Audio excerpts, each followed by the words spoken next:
Assalamualaikum warahmatullahi wabarakatuh. Kami dari kelompok 3 yang beranggotakan Wahyu Widyaningrum Amfri, Velia Putri Indayani, Yuli Mustikasari, Ade Juliatika Sari, Aditya Farhan Romadoni, Aflah Muazza, Ainun Arwidianingrum, dan Alvina Amara Fitri akan mempresentasikan tugas dari mata kuliah Manajemen Resiko dengan judul materi Resiko Kredit. Baik, langsung saja pada pembahasan yang pertama, yakni pengertian resiko kredit. Resiko kredit merupakan kerugian yang berkaitan dengan peluang gagal memenuhi kewajiban pada saat jatuh tempo pembayaran. Jadi, resiko ini mungkin terjadi karena debitur tidak mampu membayar hutangnya. Adapun dua faktor yang berpengaruh terhadap besarnya risiko ini, yakni yang pertama, besarnya eksposur kredit dan kualitas eksposur tersebut. Semakin besar pinjaman, maka akan semakin besar juga eksposur kredit tersebut. Sedangkan kualitas eksposur kredit merupakan kemungkinan gagal bayar yang dinilai dari kualitas agunan yang diberikan debitur. Semakin rendah nilai jaminan tersebut, maka semakin rendah pula kualitas dari eksposur kredit tersebut. Hal ini berarti akan semakin tinggi resiko yang harus ditanggung. Jenis-jenis risiko kredit. Yang pertama, sovereign credit risk. Risiko kredit pemerintahan merupakan risiko yang terjadi ketika suatu negara tidak mampu memenuhi kewajibannya dalam membayar utang pada saat jatuh tempo. Ketidakmampuan membayar utang ini mencakup pembayaran pokok pinjaman disertai bunga dan denda sesuai kesepakatan. Yang kedua adalah corporate credit risk. Risiko ini merupakan salah satu jenis-jenis risiko yang kerap terjadi, terutama pada industri perbankan seperti risiko gagal bayar dari debitur yang merupakan perusahaan penerbit surat utang, risiko gagal bayar dari perusahaan yang menerima kredit, dan risiko gagal bayar dari perusahaan yang menerima penyertaan modal. Yang ketiga adalah retail customer credit risk. Risiko ini dapat terjadi akibat debitur yang merupakan perseorangan tidak mampu memenuhi kewajibannya untuk membayar utang pada saat jatuh tempo. Biasanya, kredit konsumen individu seperti ini digunakan untuk kebutuhan konsumtif, sehingga sumber pengembalian kredit tersebut tidak berasal dari objek yang dibiayai. Selanjutnya ada manajemen resiko. Manajemen risiko merupakan cara untuk mengelola potensi kerugian yang mungkin terjadi akibat gagal bayar dari debitur, sehingga kerugian tersebut dapat ditekan semaksimal mungkin. Ada 3 tahap untuk menekan risiko kerugian, yaitu yang pertama ada penyaringan. Penyaringan di awal ini penting dalam manajemen risiko.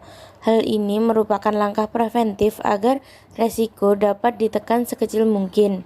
Dengan demikian, debitur yang terpilih telah melalui proses seleksi yang memadai. Yang kedua, pembatasan.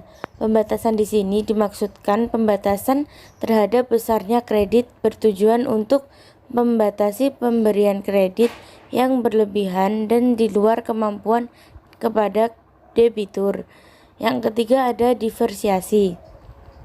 Diversiasi pemberian kredit ini dapat berupa penyebaran kredit berdasarkan perusahaan, jenis industri, ukuran perusahaan, maupun penyebaran kredit berdasarkan sektor usaha. Metode pengelolaan resiko kredit.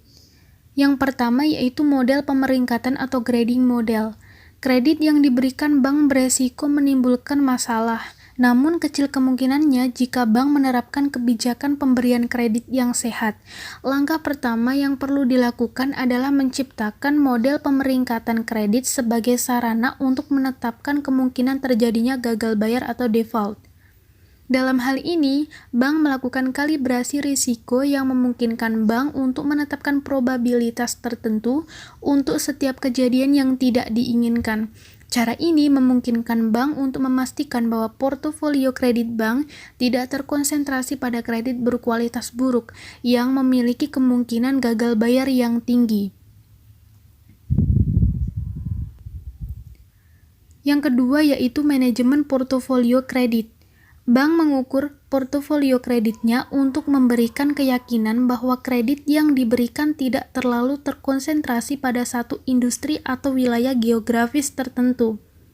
Hal ini memungkinkan bank untuk melakukan diversifikasi pada portofolio kreditnya, sehingga resiko terjadinya default yang bersifat sistemik bisa ditekan. Analisis seperti ini dikenal sebagai cohort analisis dan dapat digunakan baik kredit korporasi maupun perorangan. Peranan agunan. Agunan adalah salah satu syarat kelayakan pembiayaan, di mana agunan itu memiliki peranan yang sangat penting dalam suatu prosedur pembiayaan, terutama pembiayaan musyarakah. Peranan tersebut antara lain adalah untuk menghindari adanya penyimpangan dan untuk meminimalisir risiko yang kemungkinan akan terjadi seperti hanya pembiayaan macet atau nasabah yang terus dalam melunasi pembiayaan. Maka dari itu, agunan menjadi sangat penting di dalam proses pembiayaan musyarakah. Pembahasan selanjutnya yakni monitoring arus kas dan manajemen pembiayaan. Dalam pembahasan monitoring arus kas, sebagian bank yang mengalami tingkat default tinggi menemukan adanya tindakan segera terhadap situasi kredit yang memburuk bisa mengurangi permasalahan secara signifikan. Sehingga bank-bank tersebut menurunkan risiko kreditnya dengan membatasi exposure atau dikenal sebagai EID atau exposure identified, yang memastikan bahwa nasabah bereaksi cepat terhadap keadaan yang berubah.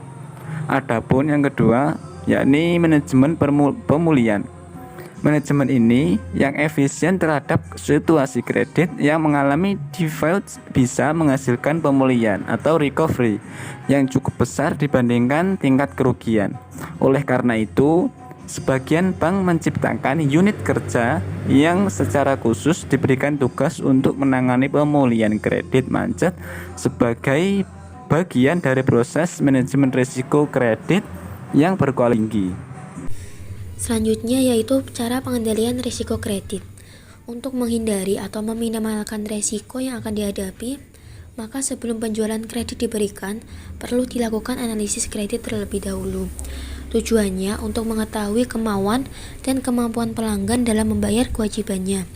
Jika perusahaan memutuskan untuk memberikan kredit kepada pelanggan, perusahaan harus menentukan prosedur untuk memperoleh kredit dan pelunasannya yang dituangkan dalam kebijakan kredit, yaitu yang pertama ada syarat penjualan, di mana syarat penjualan menentukan bagaimana perusahaan menjual barang atau jasanya, apakah dilakukan secara tunai atau kredit. Yang kedua, analisis kredit. Dalam pemberian kredit, perusahaan menentukan berapa banyak upaya yang dilakukan untuk dapat membedakan antara pelanggan yang akan membayar dan pelanggan yang tidak membayar. Yang ketiga, kebijakan penagihan hutang. Setelah kredit diberikan, perusahaan mempunyai masalah yang potensial dalam pengumpulan kas. Untuk itu, perusahaan harus menentukan kebijakan penagihan hutang. Yang keempat, memperkuat perjanjian kredit, yaitu perjanjian atau agreement antara kreditur dan debitur. Karena dengan memperkuat perjanjian kredit yang dibuat, maka pada saat salah satu pihak yang dirugikan atau merasa tidak puas dapat melakukan gugatan di pengadilan dengan cara menjadikan bukti otentik berupa segala isi yang terkandung dalam perjanjian tersebut untuk dijadikan sebagai klausula di pengadilan. Selain itu, dalam pengendalian risiko kredit juga terdapat beberapa tindakan atau kebijakan penagihan yang dapat dilakukan, yakni meliputi yang pertama, teguran yang dilakukan melalui surat atau telepon. Teguran di sini bersifat mengingatkan. Misalnya, sebelum kredit jatuh tempo, nasabah ditelepon dengan teguran. Kemudian, teguran juga dapat bersifat menyuruh nasabah untuk segera membayar dan memastikan tanggal kapan cicilan tersebut harus dibayar. Yang kedua, menyerahkan ke badan penagih atau collection agency, semacam debt collector untuk menagih kredit tersebut hingga tertagih. Hal ini berlaku apabila melalui teguran baik surat maupun telepon sudah tidak ditanggapi. Baik, itu tadi presentasi mengenai materi resiko kredit. Apabila ada kurang lebihnya kami mohon maaf. Sekian dan terima kasih. Wabillahi taufiq wal hidayah. Assalamualaikum warahmatullahi wabarakatuh.